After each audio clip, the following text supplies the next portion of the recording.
Hello guys, welcome back to my YouTube channel. இந்த வீடியோவில் நம்ம பீஃப் பிரியாணி ரெசிபி தான் பார்க்க போகிறோம். வாங்க வீடியோக்குள்ளே போகலாம். ஸோ பீஃபை நல்லா வாஷ் பண்ணி எடுத்துக்கோங்க. நான் 1/4 கிலோ பீஃப் எடுத்திருக்கேன். ஒரு 2 பேர் சாப்பிட்ற மாதிரி தான் சமைக்க போகிறோம். ஸோ குக்கரில் நம்ம க்ளீன் பண்ணி வச்ச பீஃப், அதுக்கப்புறம் புதினா இலை, கொஞ்சம் ஜிஞ்சர் கார்லிக் பேஸ்ட் எல்லாத்தையும் போட்டு தேவையான அளவு வாட்டர் ஆட் பண்ணி நல்ல ஒரு 5-6 விசில் விடுற அளவுக்கு வச்சுக்கோங்க. தேவையான அளவு உப்பு ஆட் பண்ணிக்கோங்க. மஞ்சத்தூள் போடணும், நான் போடல. ஸோ நீங்கள் மஞ்சத்தூள் ஆட் பண்ணிக்கோங்க. பிரியாணிக்கு தேவைப்படுற முக்கியமான 3 ஸ்பைசஸே இந்த பட்டை, லவங்கம், கிராம்பு தான். இதை நான் அந்த வீடியோவில் தெரியிற குவான்டிட்டியில் எடுத்து அதை கொஞ்சம் நல்லா இடித்து எடுத்துக்கிட்டேன். இந்த மாதிரி தான் எடுத்துக்கிட்டேன். கொஞ்சம் ஸ்மெல் நல்லா வரும் அப்படின்றதுக்காக இடித்து எடுத்துக்கிட்டேன். இப்போ பிரியாணி பண்ண ஸ்டார்ட் பண்ணலாம். பேனில் தேவையான அளவு குக்கிங் ஆயில் ஊற்றிக்கலாம். அப்புறம் கொஞ்சம் கீயும் ஆட் பண்ணிக்கலாம். இன்னும் சூடானதும் ஒரு பே லீஃப் ஆட் பண்ணிக்கோங்க. அப்புறம் நம்ம ஆல்ரெடி இடித்து வச்சிருந்த அந்த ஸ்பைசஸ் எல்லாம் ஆட் பண்ணிக்கோங்க. இப்போ ஆனியன் ஆட் பண்ணிக்கலாம். 1/2 கிலோ ரைஸுக்கு நான் 2-3 ஆனியன் எடுத்திருக்கேன். அதை ஆட் பண்ணிக்கோங்க. வெங்காயம் போட்டோன்னா கொஞ்சம் சால்ட் ஆட் பண்ணிக்கோங்க. அது கொஞ்சம் வெங்காயம் சீக்கிரம் வதங்குறதுக்கு ஹெல்ப் பண்ணும். வெங்காயம் வதங்கின உடனே ஜிஞ்சர் கார்லிக் பேஸ்ட் ஆட் பண்ணிக்கோங்க. நான் வெங்காயத்தை நல்லாவே டீப் ஃப்ரை பண்ணியிருக்கேன். ஏன்னா அப்போ தான் பிரியாணிக்கு நல்லா கலர் கொடுக்கும் அப்படின்றனால வெங்காயத்தை நல்லா வதக்கியிருக்கேன். வெங்காயத்தை நம்ம எப்படி வதக்குறோமோ அதை பொறுத்து தான் பிரியாணியோட கலர் சேஞ்ச் ஆகும். நெக்ஸ்ட் புதினா இலை, மல்லி இலை ஆட் பண்ணிக்கோங்க. ரெண்டுமே ஈக்குவல் குவான்டிட்டிலே எடுத்துக்கோங்க. ஒரு 1/2 கைப்பிடி வர மாதிரி ரெண்டுமே எடுத்துக்கோங்க.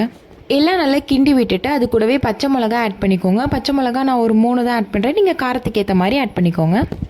நெக்ஸ்ட்டு தக்காளி ஆட் பண்ணிக்கலாம். நான் ஒரு 2-3 தக்காளி எடுத்திருக்கேன். அதை குட்டி குட்டியாக கட் பண்ணி இந்த மாதிரி ஆட் பண்ணிக்கோங்க.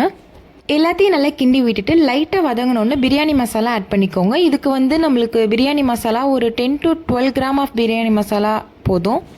அது கூடவே நம்ம ஆல்ரெடி பாயில் பண்ணி வச்சுருந்த அந்த பீஃபையும் ஆட் பண்ணிக்கோங்க. எல்லாத்தையும் நல்லா கிண்டி விட்டுட்டு தேவையான அளவு கர்ட் ஆட் பண்ணிக்கோங்க. நான் ஒரு 1/2 பேக்கெட் ஆஃப் கர்டு ஆட் பண்ணியிருக்கேன்.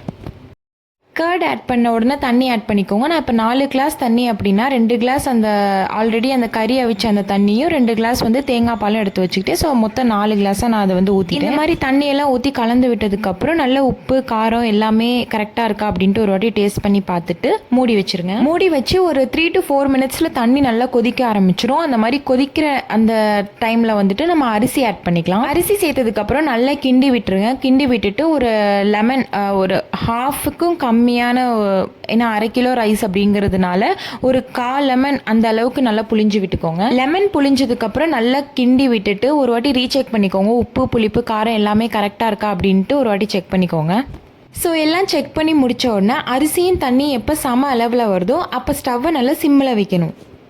ஒரு தோசைக்கல்லை எடுத்து அதை நல்லா ஹை ஃப்ளேமில் வச்சுட்டு கல் ஹீட் ஆனதுக்கப்புறம் நம்ம அந்த பிரியாணியோட பேன் எடுத்து அந்த தோசைக்கல் மேலே வைக்கணும். பிரியாணி நல்லா கிண்டி ஓரளவு செட் பண்ணி வச்சுட்டு அதை மூடி அது மேலே ஒரு வெயிட் வச்சுருங்க.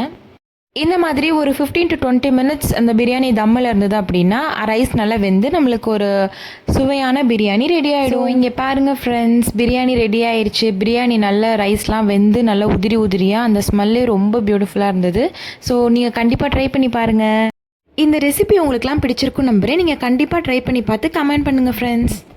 தேங்க்யூ ஃபார் வாட்சிங் கைஸ். இந்த மாதிரி யூஸ்ஃபுல் வீடியோஸ்லாம் பார்க்கணும் அப்படின்னா லோலிட்டா கிங்டம் யூடியூப் சேனலுக்கு சப்போர்ட் பண்ணுங்கள். தேங்க்யூ.